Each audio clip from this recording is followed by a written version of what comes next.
Ao Senhor, glória a Deus. Você pode permanecer em pé. Nós vamos ler Isaías 6, do 1 ao 9, e aí você pode se assentar. Isaías capítulo 6, um texto muito conhecido, do versículo 1 ao versículo 9. Você que achou, diz um amém. A pastora Laide achou rápido no endereço, hein, pastora? Glória a Deus. Isaías capítulo 6, a partir do versículo 1. A Bíblia diz assim: no ano da morte do rei Uzias, eu vi o Senhor assentado em um trono alto e exaltado. As abas de suas vestes enchiam o templo. Acima dele estavam serafins. Cada um deles tinha 6 asas, com 2 cobriam o rosto, com 2 cobriam os pés, e com 2 voavam, e proclamavam uns aos outros: Santo, Santo, Santo é o Senhor dos exércitos, a terra inteira está cheia da sua glória. Ao som das suas vozes, os batentes das portas tremeram, e o templo ficou cheio de fumaça. Então gritei, Isaías falando: ai de mim, estou perdido, pois sou um homem de lábios impuros, e vivo no meio de um povo de lábios impuros. Os meus olhos viram o Rei, o Senhor dos exércitos. Logo um dos serafins voou até mim, trazendo uma brasa viva, que havia tirado do altar com uma tenaz. Com ela tocou a minha boca e disse: veja, isto tocou os seus lábios, por isso a sua culpa foi removida, e o seu pecado foi perdoado. Glória a Deus. Então ouvi a voz do Senhor conclamando: a quem enviarei? Quem irá por nós? Eu respondi: aqui estou, envia-me a mim. Amém. Você pode se assentar no seu lugar, pode deixar no versículo 1 desse texto. O título da mensagem de hoje é: você está disponível? Eu estou aqui para ministrar a palavra do Senhor. Eu quero dizer para você que Deus é real. Deus, Ele é real. E quando um ser humano tem um encontro com Deus, a sua vida nunca mais é a mesma. E aqui nós vemos um relato, lemos um relato de um homem que encontrou o Senhor, ou foi encontrado pelo Senhor, melhor dizendo. No versículo 1 diz: no ano da morte do rei Uzias. O rei Uzias reinou por muitos anos em Judá. Ele foi um rei muito bom naquela época.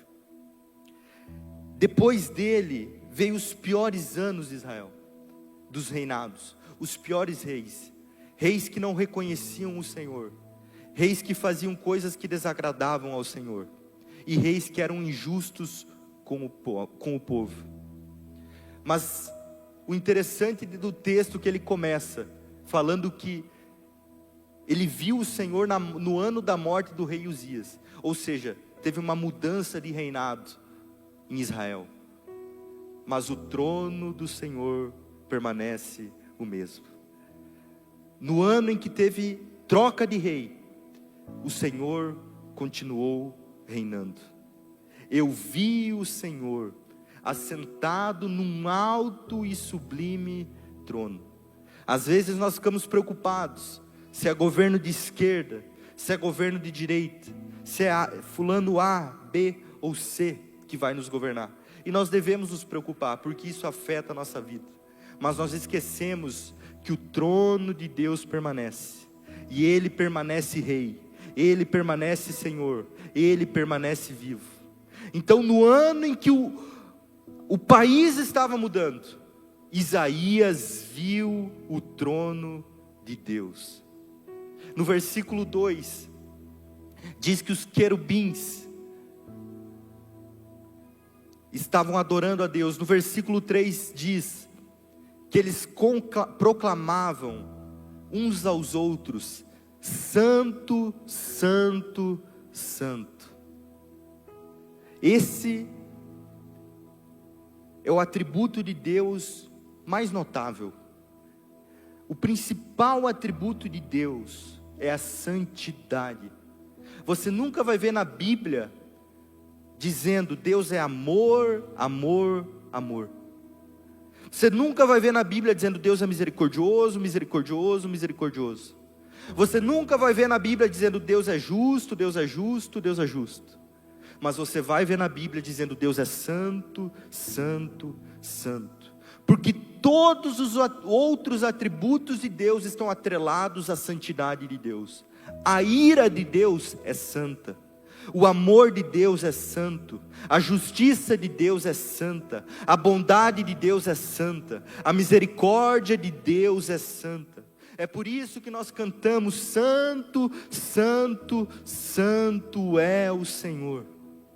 E quando o Senhor se apresenta para nós, a nossa vida muda. Um encontro com o Senhor, Santo, Santo, Santo, transforma a nossa maneira de viver. Isaías, depois desse encontro, foi ativado para o ministério que ele tinha com Deus. Isaías, o seu ministério durou 4 reinados, 40 a 60 anos, aproximadamente, de duração. Ele foi o homem na Bíblia do Antigo Testamento que mais profetizou acerca de Jesus, que viria aproximadamente 1000 anos depois. Isaías, há 1000 anos aproximadamente antes, já conseguia ver a vinda do Messias. Um encontro com o Senhor transformou a vida de Isaías. Para alguns teólogos, o livro de Isaías é considerado a mini Bíblia, porque o livro de Isaías contém 66 capítulos, e a Bíblia contém 66 livros. Então, para muitos é considerado a mini Bíblia, porque a obra da redenção está aqui explanada no livro de Isaías. O pecado, a justiça, a misericórdia de Deus, a vinda do Messias e o retorno glorioso do Senhor está narrado aqui no livro de Isaías. E tudo isso se aconteceu, se teve por conta de um encontro com Deus. Isaías teve um encontro com Deus. E eu gostaria de pontuar 3 características de alguém que tem um encontro com Deus, baseado nesse texto de Isaías. A primeira característica de alguém que tem um encontro verdadeiro com Deus, e aqui eu estou falando de encontrar a Deus, não é você participar de um culto, não é você participar de um clã, é você ter um encontro com a glória de Deus. Quando isso te impacta e muda a sua vida, a primeira característica é que você vai ter consciência do seu pecado. Porque Isaías, ao ver tudo isso, ao ver o trono de Deus, o Deus soberano, os querubins cantando santo, santo, santo, ele não falou glória a Deus, majestoso é o Senhor. Ele falou: ai de mim, porque sou um homem de lábios impuros, e habito num homem de lábios impuros. Aqui talvez está uma grande transformação nas nossas vidas, porque muitas pessoas falam o seguinte: eu não vou mais ir eu não vou na igreja, porque na igreja eu não posso fazer isso, não posso fazer aquilo, não posso fazer aquele outro. Só que acredito que nenhum de vocês aqui, se tem alguém, é uma exceção, mas a maioria que está aqui hoje, alguém um dia chegou para ti na igreja e falou: você tem que parar de fazer isso que você está fazendo, você tem que mudar teu linguajar, você tem que mudar tuas companhias. Ou alguém fez isso com você? O que acontece é o seguinte: quando nós temos um encontro com Deus, os nossos pecados, eles aparecem. Você tem consciência do seu pecado, porque nós somos pecadores, e Deus é santo, E você ao se contrastar com a santidade de Deus, você olha para você e você fala: eu sou pecador, eu sou falho, eu não consigo nem me apresentar. Ele pensou: eu vou morrer, porque eu vi o Deus Todo-Poderoso, o Deus que é santo, santo, santo, e a sua santidade constrange o nosso erro. É por isso que quando nós temos um encontro com Jesus, o teu linguajar muda, as tuas companhias mudam, as tuas atitudes mudam. Não é porque alguém está falando para você mudar, para você parar de fazer isso, mas é porque o Espírito Santo está trabalhando dentro de você. A verdadeira mudança na vida de um cristão não é de fora para dentro. É a pessoa que ao ver a santidade de Deus pensa: meu Deus, como eu sou pecador.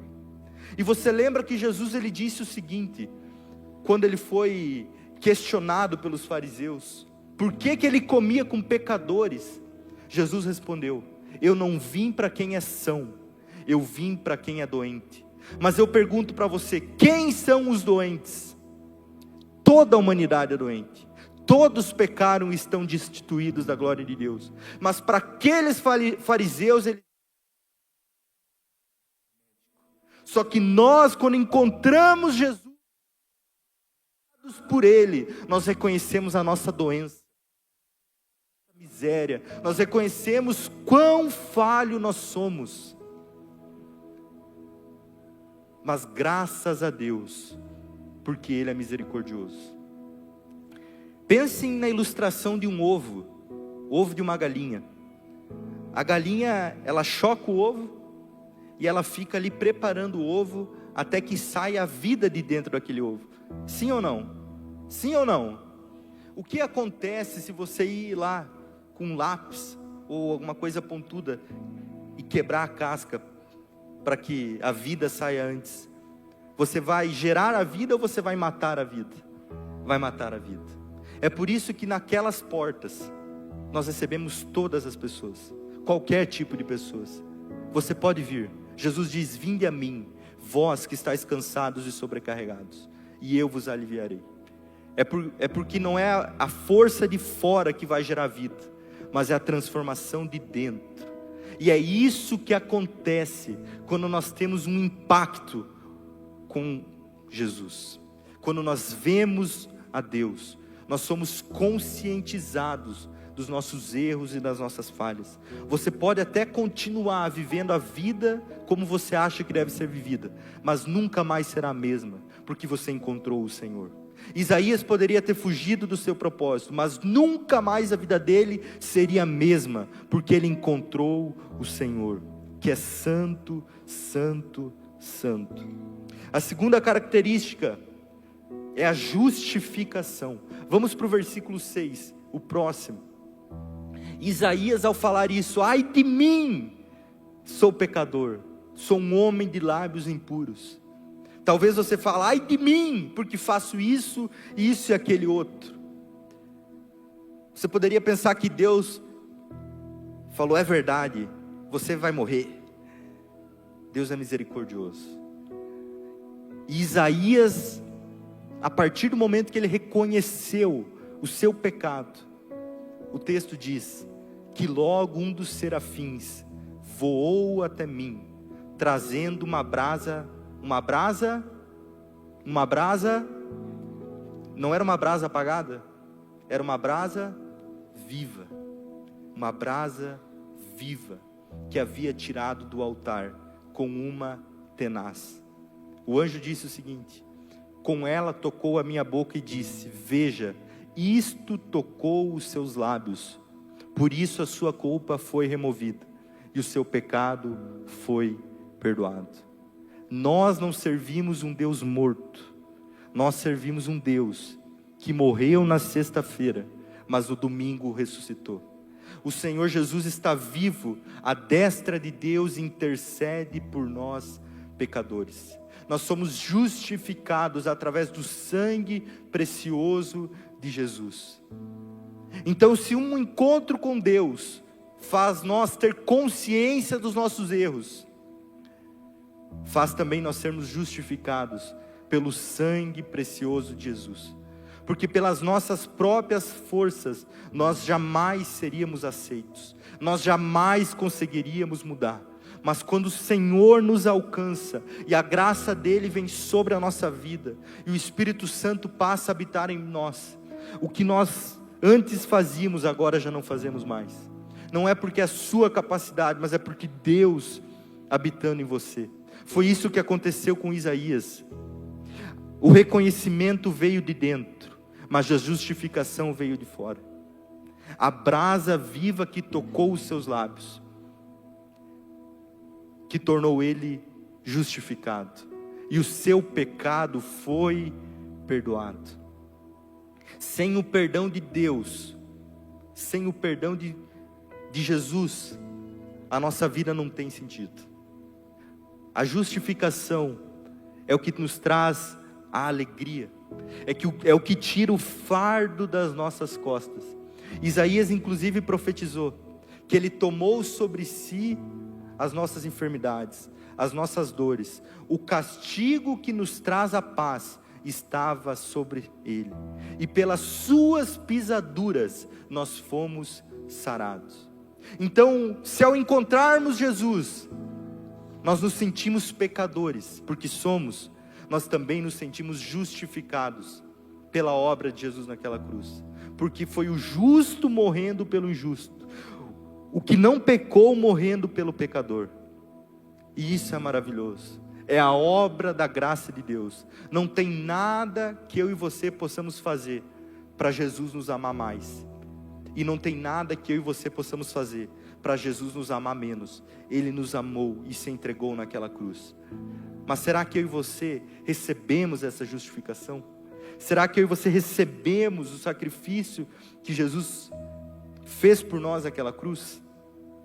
Isaías foi tocado, e aqui nós chegamos no terceiro ponto.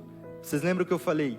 3 aspectos, 3 pontos de alguém que viu o Senhor, de alguém que teve um encontro com o Senhor. O primeiro deles, consciência de pecado. O segundo deles, justificados, justificação.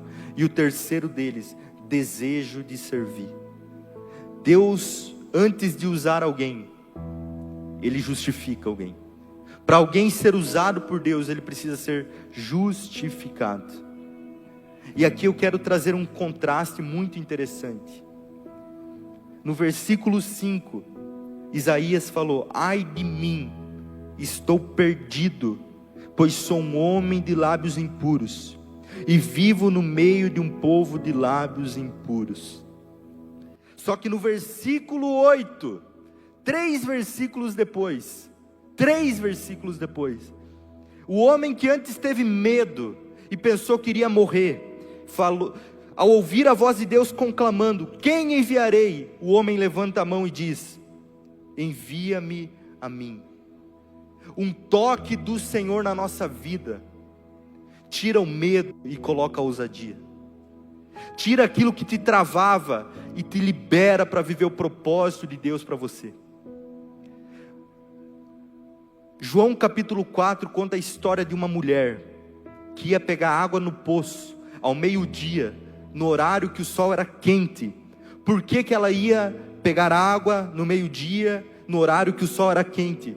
Era porque ela tinha vergonha de se relacionar com as outras mulheres, por conta do seu passado, por conta do seu estilo de vida. Só que um dia essa mulher foi pegar água, porque ela tinha vergonha e não queria se relacionar com as pessoas, e ela encontrou ali um homem, e aquele homem falou para ela o seguinte: você tem 5 maridos, e o que você tem agora não é seu. Só que o toque de Jesus na ferida daquela mulher não foi para machucar mais ela, mas foi para sarar ela. E isso fez com que aquela mulher que tinha vergonha e que ia ao meio-dia buscar água, largar o seu cântaro e ir para a cidade e falar para todo mundo: Ele tem dito tudo o que eu tenho feito. Eu encontrei o Salvador. Eu encontrei o Messias. Um toque de Jesus na nossa vida, na nossa ferida, nas nossas dores, tira o medo, tira a angústia e nos desperta desperta para viver o propósito de Deus. Aquilo que um dia foi motivo de vergonha na sua vida, vai ser motivo para glorificar o nome de Deus, porque hoje você está sendo tocado pela graça de Deus. Hoje você está encontrando Jesus no poço ao meio-dia. Naquilo que você tinha vergonha, o Senhor, Ele quer tocar e tornar você um instrumento. Foi isso que Ele fez com essa mulher. Que toque é esse? Que encontro é esse? Que faz a vida de uma mulher mudar em minutos. A vida inteira ela tinha vergonha da sua história, mas a partir daquele dia, ela começou a falar de Jesus e daquilo que Ele fez na vida dela. Um encontro com o Senhor nos desperta a servir. Não tem como nós dizer que tivemos um encontro com Deus se nós não estamos servindo. Porque uma vez que você conheceu o Deus Santo, Santo, Santo, o seu desejo é que as pessoas ao seu lado também conheçam. É que a sua família também conheça. É que as pessoas do seu trabalho também conheçam. É que seus amigos também conheçam. É impossível nós sermos tocados por esse amor, por esse Deus, e não sermos despertados a fazer alguma coisa. E aqui pode ser muitas coisas, porque Jesus, Ele compara a sua igreja como um corpo que tem muitos membros, um corpo que tem dedo, que tem unha, que tem rosto, que tem olhos, que tem boca, tem nariz, tem ouvido, tem braço, tem perna, tem joelho, tem quadril, tem tornozelo, tem órgãos, tem coração, tem pulmão, tem intestino. O corpo de Cristo, Ele compara a sua igreja com isso. Não é porque você não é igual o seu irmão que você não pode ser usado por Deus. Não é porque você não se vê nunca aqui pregando, como eu nunca me via um dia pregando, que você não pode pregar, ou que você irá pregar. Talvez você nunca vai pregar num púlpito. A sua pregação vai ser de outra forma, em outro lugar. Porque a pessoa que tem um chamado para pregação, todo culto ela precisa lutar com a vaidade. Porque ela sai do culto, depois de falar a palavra de Deus, ela vai ter que ouvir um elogio e dar a glória para Deus, e não tomar a glória para si. É mais ou menos o teu corpo. Quando você começa na academia, e você começa a ganhar músculo, e chega alguém para você e fala: meu Deus, você tá magrinho, né? Tá bonito, tá treinando. É bom ou não é bom ouvir o elogio? Sim ou não? Sim ou não? Só que você já recebeu o elogio: meu Deus, pastor Abel, como seu pulmão é bonito, né? Seu pulmão é saudável, em forma. Alguém já ouviu esse elogio? Não, porque ninguém vê o pulmão. As pessoas elogiam só o que elas veem. Mas na igreja, não é só sobre o que você vê, é sobre o que você também não vê. No final do culto, a pastora Laíde vai vir aqui dar um aviso. Ela pediu para eu dar, mas o Senhor me falou, pastora, que é para a senhora dar, porque a senhora vai contar todos os anos, rapidinho aqui para nós, que a senhora ora na igreja. E hoje nós estamos avançando com a obra de Deus, e com certeza as intercessões, as orações da senhora têm parte nisso. O pulmão que dá ar, o pulmão que traz vida, o músculo que aparece é bonito, é elogiado, mas e o pulmão que faz o teu corpo estar de pé? E o coração que bombeia sangue para todo o resto? Não importa qual é o seu chamado, mas nós somos chamados para servir. E depois de encontrarmos a Deus, sermos justificados por Ele, e ouvirmos dele: a quem enviarei? Nós precisamos ter a ousadia de Isaías, levantar a mão e dizer: eis-me aqui, envia-me a mim. O toque do Senhor transforma o nosso medo em ousadia. Deus enviou Isaías para proclamar a palavra dele. E às vezes também nós pensamos que por ser chamados por Deus, meu Deus, eu vou pregar e as multidões vão me ouvir. Talvez não, talvez sim, talvez não. Isaías pregou para um povo que não queria ouvir, mas ele pregou. Nem sempre os resultados, eles são sinais de validação de Deus, porque naquela época tinham muitos outros profetas que profetizavam o que o povo queria ouvir. Só que Isaías teve um encontro com Deus, e ele não profetizava o que o povo queria ouvir, ele profetizava o que o povo precisava ouvir. E sabe o que o povo fazia? Eu não quero ouvir a tua mensagem, eu quero ouvir a mensagem dele, porque ele profetiza o que eu quero ouvir. Mas sabe que quem desses agradou a Deus? Isaías, porque ele foi obediente ao chamado de Deus para a vida dele. Então não baseie o seu chamado com multidão, com aparência, porque a aparência ela é enganosa. O que vale realmente é obediência. Você pode estar fazendo algo para o reino de Deus que ninguém vê, nenhum homem vê, mas Deus ele vê. A questão nossa é o seguinte: entender e descobrir aquilo que Deus tem para nós, porque Deus ele não nos justificou para nos deixar sentado num banco. Deus ele nos justificou para um propósito. Vocês lembram que eu falei as palavras de Jesus: vinde a mim vós que estáis cansados e sobrecarregados, e eu vos aliviarei. Esse é o chamado, mas também tem uma comissão. Antes de Jesus ir ao céu, ele falou: agora vocês vão por todo mundo e anunciem o evangelho a toda criatura. Quem crer e for batizado será salvo. Deus não só nos chamou para aliviar a nossa carga, Deus nos chamou também para aliviar a carga de outros. Você entende isso? Eu gostaria de convidar você a se colocar em pé. A banda pode estar vindo aqui também.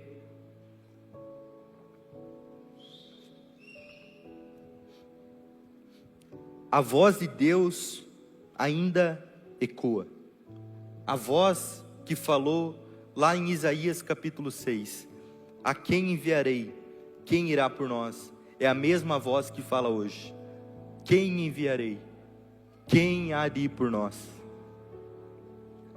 Aqui, nesse lugar, nesse ambiente, tem pastores, tem ministros de louvor, tem missionários, tem profetas, tem empresários, tem pessoas que vão fazer a boa diferença nas faculdades, nas escolas, no seu ambiente de trabalho. Você é chamado por Deus para ser um missionário. E ser um missionário não é só você viajar para fora para fazer uma missão. Ser um missionário é estar sob uma missão, aonde Deus te enviar. A tua missão pode ser a tua casa, a tua missão pode ser o teu trabalho, a tua missão pode ser o Japão, a tua missão pode ser Chapecó. Nós, enquanto igreja, estamos declarando que Chapecó será conhecida pelo nome de Jesus. Essa é a nossa missão. Então eu gostaria de fazer algo que eu faço pouco nos cultos, mas hoje o Senhor me pediu para fazer isso. Teve um dia na igreja que, ao ter uma ministração que eu nem lembro qual era, mas no fim o pastor que estava ministrando, ele pediu para vir à frente todas as pessoas que tinham um chamado pastoral. Na época, como tem aquele meme, eu era só um membro, não sabia de nada, mas algo dentro de mim queimou. Meu Deus, isso é para mim, isso é para mim. Eu não sabia explicar, mas eu fui. Ele pediu para ir quem tinha um chamado, e aquilo queimou no meu coração. E hoje eu quero fazer a mesma coisa que esse homem fez, mas eu não quero só orar por alguém que tem um chamado pastoral. Eu quero orar por todos que estão aqui, que entendem que Deus tem um chamado para você, e algo queima no seu coração para fazer algo em nome do Senhor. Você sabe que você foi escolhido para um propósito, você sabe que você foi escolhido para uma obra. Talvez você não entende como vai acontecer, assim como eu não entendia, eu não conseguia ver naquele dia, eu estando aqui essa noite, mas hoje eu olhando para trás eu vejo que aquele foi um passo muito importante para aquilo que eu vivo hoje no meu ministério. E eu sei que Deus está chamando pessoas aqui nessa noite. Se você é uma pessoa que tem convicção do chamado, que por muitas vezes tentou fugir, fala: não, eu não sou bom o suficiente, não, isso não é para mim, como eu falava, eu não sei falar, eu sou tímido. Mas o Senhor não procura homens capacitados, mulheres capacitadas. O Senhor procura homens e mulheres que levantam a mão e dizem: eis-me aqui. Para o Senhor não é sobre capacidade, é sobre disponibilidade. Então, ao som desse louvor, se você sente a vocação, o chamado do Senhor no seu coração, eu gostaria de convidar você a sair do seu lugar e vir aqui na frente, colocar a sua vida no altar de Deus. E o Deus Todo-Poderoso tem a condição de pegar você do lugar que você está e te levar para o lugar da promessa.